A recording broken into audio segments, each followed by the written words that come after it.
Come, let us explore the emptiness mistake that keeps most meditators stuck.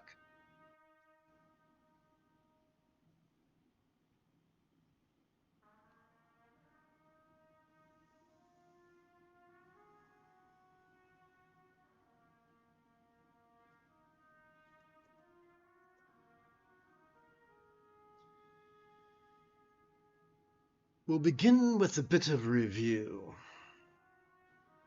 Sturgeon's law reminds us that 90% of everything sucks, but not in the fun, tingly way. That 90% could be described by those who are under the thrall of patriarchy or yang.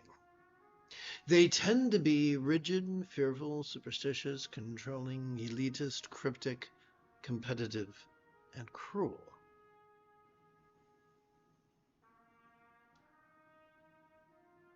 These are the people who say enlightenment is very difficult and takes a very long time and it's only for special people. Fortunately, the Buddha was not one of them. He taught the opposite. He taught that enlightenment is very easy and it's for everybody. What if enlightenment was nothing more than mastery of the Buddha's Eightfold Path? Mastery is nothing special. It just means we've gotten so good at a skill that we tend to practice that skill spontaneously, habitually, easily, and effectively.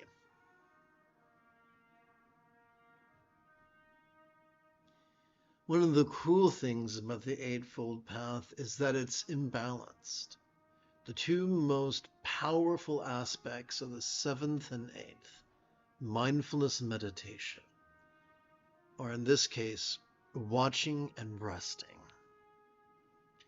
Simply by sitting and breathing and watching and resting about once every 12 hours or so, we cannot help but experience right view. We cannot help but, as we relax into our exhalation, whatever we noticed during our previous inhalation cannot help but feel at least a little bit impermanent. As we relax into our exhalation, whatever we noticed during our previous inhalation cannot help but feel a little bit less defining. And thirdly, as we relax into our exhalation, whatever we noticed during our previous inhalation could feel at least a little bit less graspable. How non-graspable could it feel? It could feel as, oopsie, let's go over here. It could feel as non-graspable as a vast empty void. It would seem that a simile is only as effective as it is relatable. Therefore, we must ask the question, what? What is a real-world example of a non-graspable, vast empty void? How about the illusion of the infinite azure sky on a bright and beautiful cloudless morn, which although could look tantalizing to the eye, could feel non-graspable to the hand?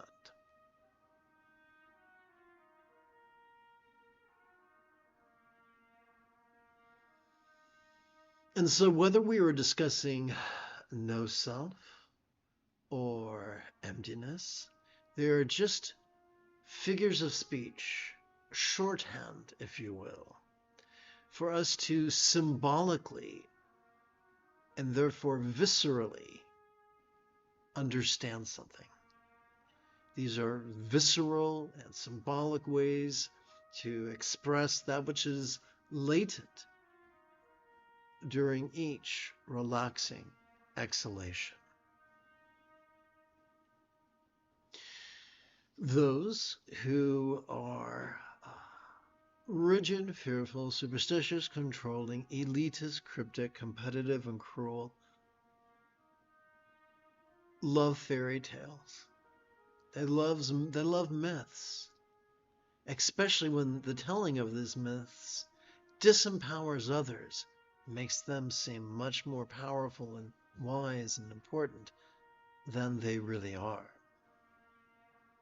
One of those myths is that once someone has truly mastered emptiness, they never suffer. They never see ugliness. They never hear discord. They never feel pain. They never taste something yucky. They never smell anything unpleasant. They never experience unpleasant, oh gosh, emotions, intentions, thoughts, memories, or imaginings. But that is what we call malarkey. The first enlightenment factor is mindfulness. The seventh fold of the eightfold path is mindfulness. Without mindfulness, there is no enlightenment. So a fully enlightened Buddha is going to still experience both ugliness and beauty, both discord and harmony, both pleasure and pain, both deliciousness and disgust, both fragrance and foulness. They're experiencing the full spectrum of human emotions, intentions, thoughts, memories, and imaginings. All of them.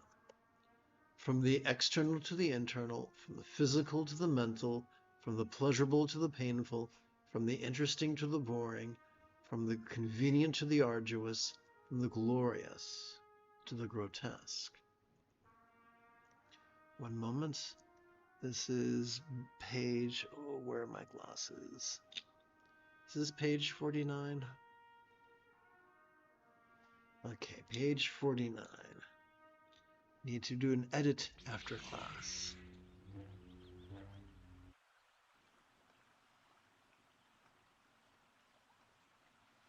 Whoops, that was lame.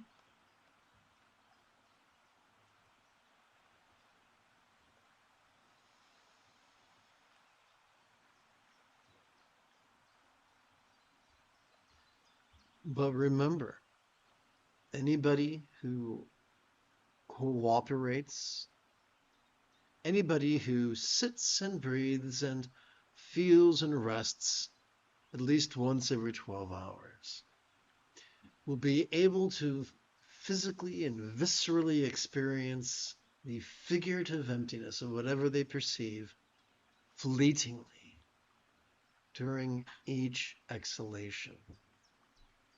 Well, if it's not permanent, then what's the benefit? Simple. It keeps us from playing the fool. It keeps our choices and our utterances and our deeds from 99% of the time being controlled by our survival mechanisms. What are our survival mechanisms? That which drive us to ask, hey, that thing over there, should I fuck it? Should I feed on it? Should I fight it? Should I flee from it? Should I faint before it? Should I fawn over it?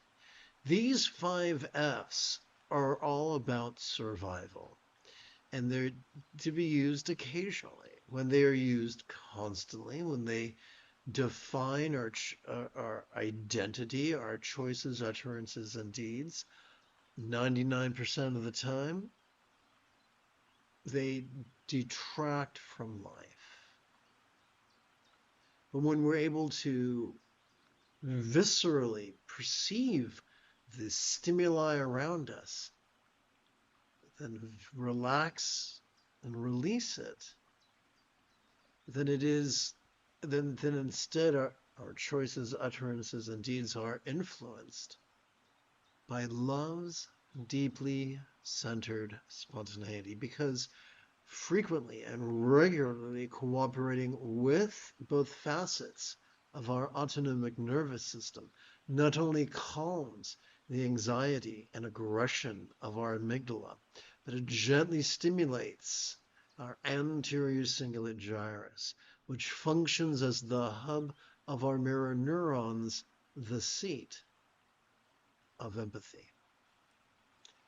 And you see, my friends, empathy, whether you call it empathy, whether you call it love, or whether you call it compassion, it comprises 50% of the Buddha's Eightfold Path.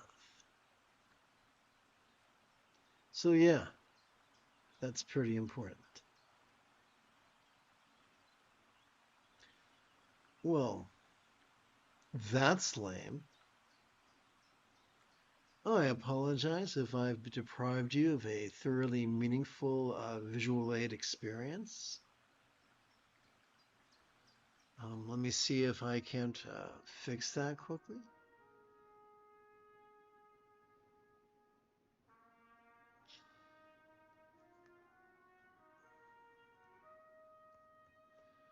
The more we passively cooperate with the sympathetic and parasympathetic facets of our autonomic nervous system, the more we calm the anxiety and aggression of our amygdala, the more we gently stimulate the empathy of our anterior cingulate gyrus.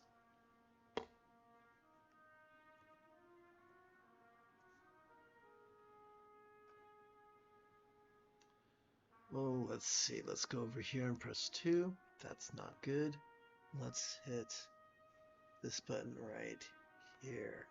Well, technically, this has been less than stellar. I think the best thing to do is to move forward.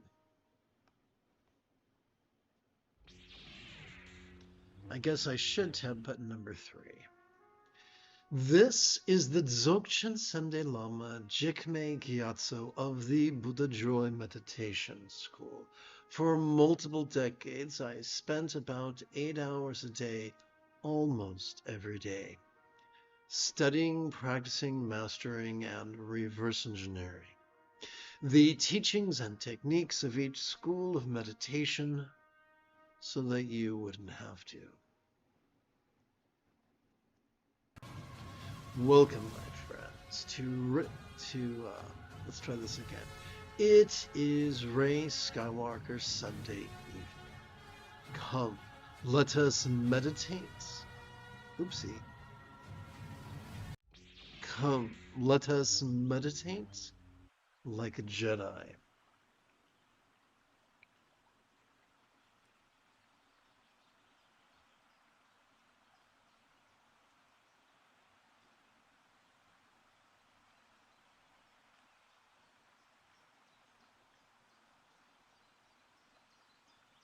It's about a quarter after the hour.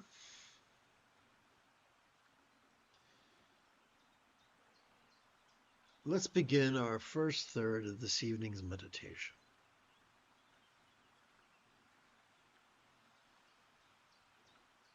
What is the essence of mindfulness?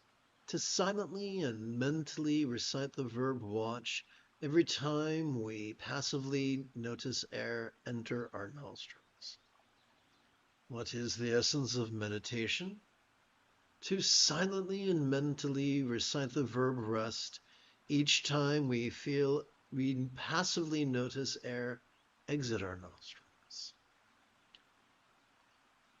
Watching on our inhalation, resting during our exhalation is one solitary round. A useful preliminary practice is for us to gently invite our real or imagined subtle energies to coalesce at our crown. An easy way to do that is for us to make use of the Pasadi Mudra, or meditation gesture.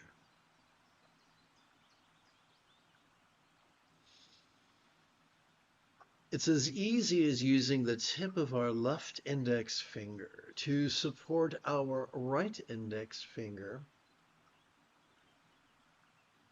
palms up in our lap.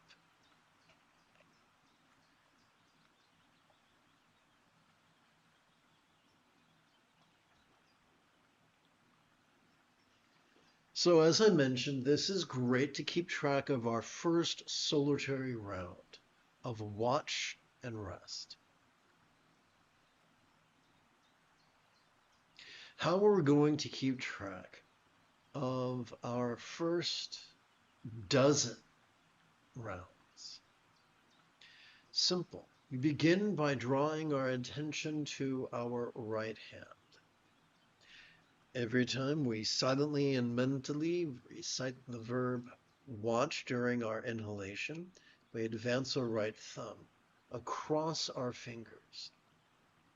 During the first inhalation, we touch our tip of our right thumb to our right little finger's lower set of creases. And by the time we've made it to our 12th inhalation, we're touching the tip of our right thumb to the right index finger's higher set of creases. Together as a team, let us practice watching and resting, sitting and breathing, and watching and resting right now.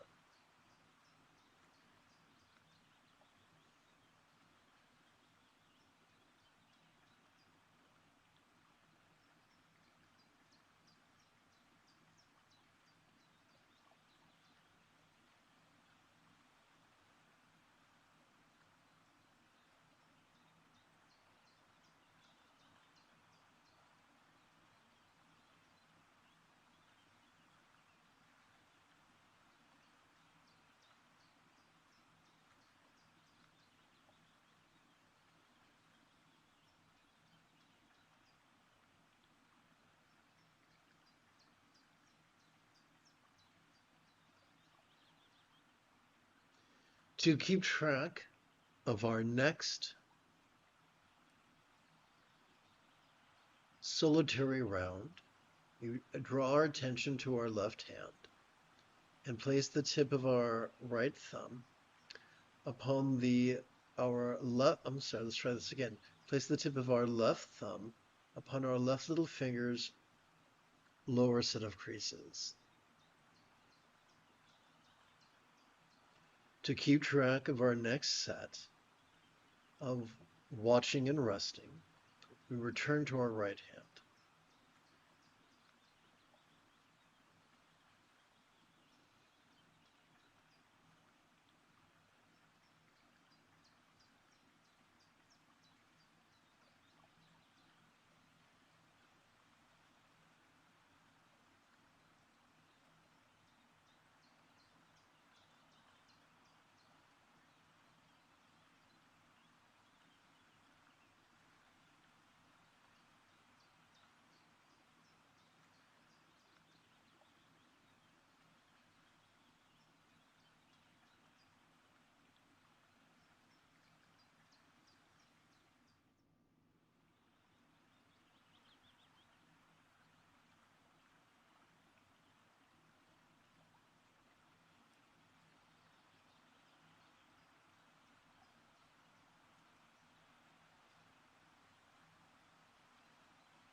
So, to keep track of our next solitary round, we advance our left thumb. And now that you have the basic idea, the basic gist of how to count single sets and dozen sets, let us rest our hands palms up in our lap.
Thank you for the love.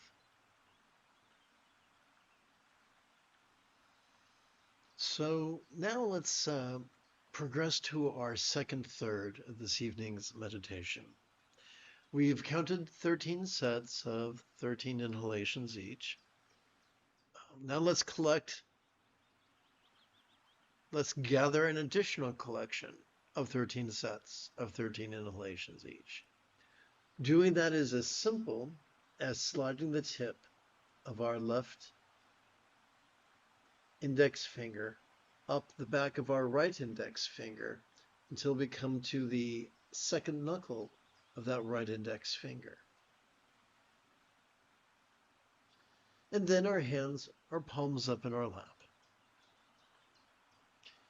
Additionally, we use this posture, this second variation of Pasadimudra, to keep track of our first of 13 solitary repetitions of watching and resting,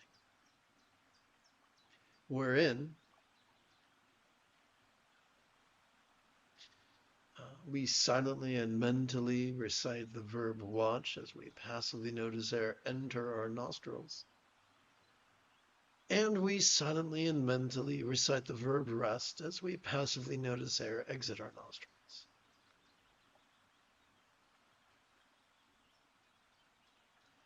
To keep track of our next dozen rounds of watch and rest, we shall turn our attention to our right hand. And we shall begin, every time we inhale, we shall advance our right thumb, beginning with the right little finger's lower set of creases and concluding with the right index finger's higher set of creases. Together, let us practice right now.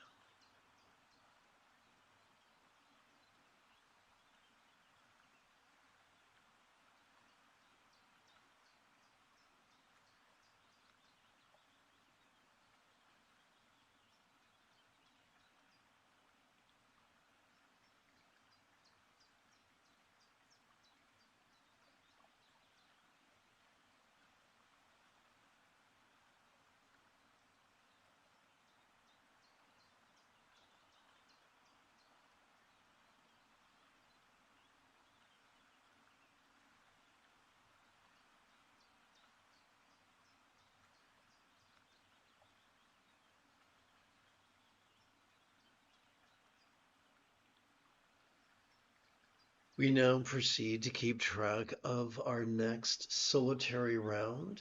We do that using our left hand.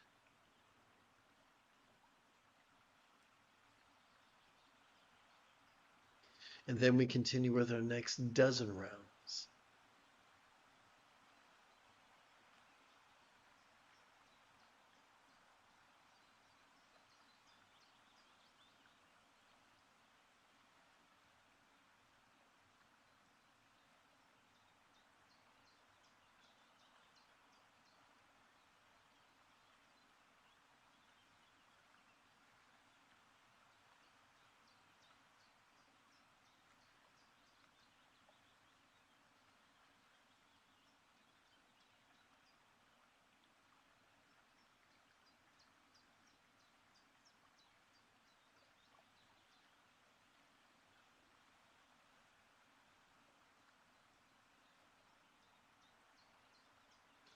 We now progress to our next solitary round.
Let's switch gears to our final third of this evening's meditation.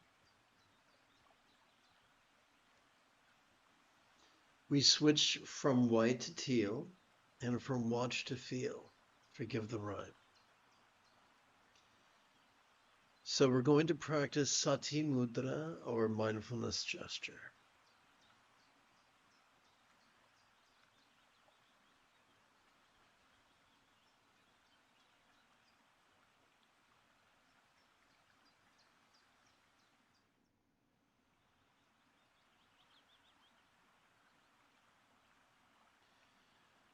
Let us keep track of our first solitary repetition of feel, rest. Allow me to elaborate. Every time we passively feel our chest swell with breath, we silently and mentally recite the verb feel. Every time we passively notice our chest subtly sink as gently we exhale, we silently and mentally recite the verb rest. So to keep track of our first solitary repetition of feel rest, we touch the tip of our left middle finger to the lower knuckle of our right middle finger, palms up in our lap.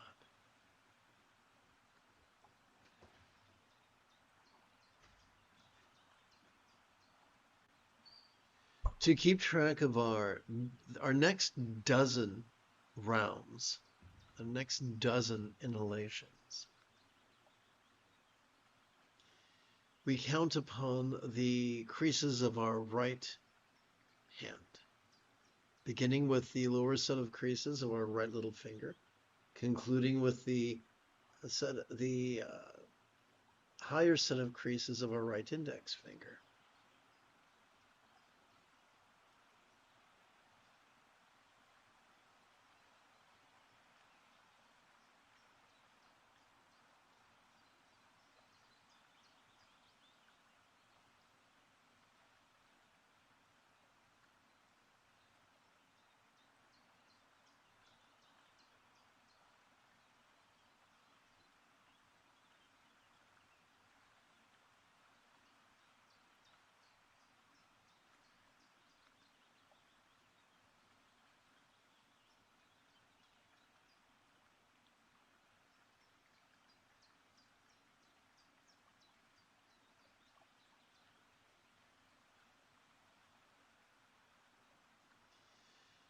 To keep track of our next solitary repetition, we turn our attention to our left hand, place the tip of our left thumb on the lower set of creases of our left little finger.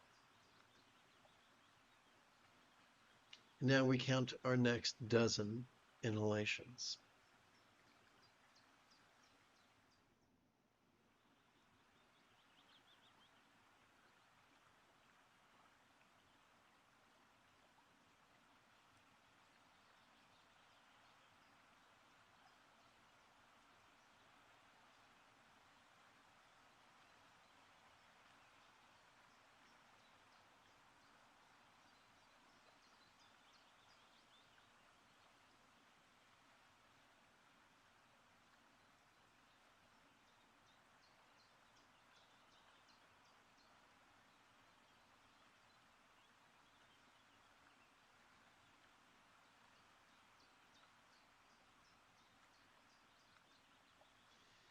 To keep track of our next solitary inhalation, we advance our left thumb. And now that you get the basic idea of how we count solitary inhalations as well as dozen inhalations, let's rest our hands palms up in our lap.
You have taken your first step into a much larger world.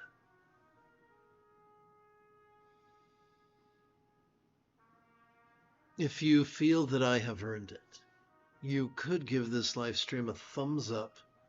You could even help support this channel. For Meditate Like a Jedi is made possible thanks to the generosity of viewers just like you. In approximately 11 hours, I would very much like to return to lead tomorrow's dawn practice of Meditate Like a Jedi. And if you are as geeky as me, may the Force be with you always.